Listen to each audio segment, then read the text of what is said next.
আমার জীবনের সবচেয়ে কষ্ট, সবচেয়ে দুঃখ এবং মৃত্যুর আগেও আমি স্মরণ করব, আমি ভারতে আমি এতবার গিয়েছি কিন্তু কখনো আমি কোনো রকম কষ্ট বোধ করিনি।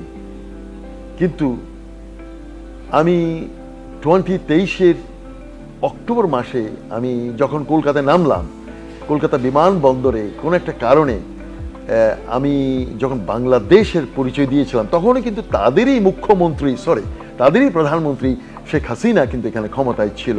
কিন্তু আমার পাসপোর্টের কোথাও কিন্তু বাংলাদেশ লেখা নাই, কিন্তু আমার অস্ট্রেলিয়ান পাসপোর্টের কোথাও বাংলাদেশ লেখা নেই।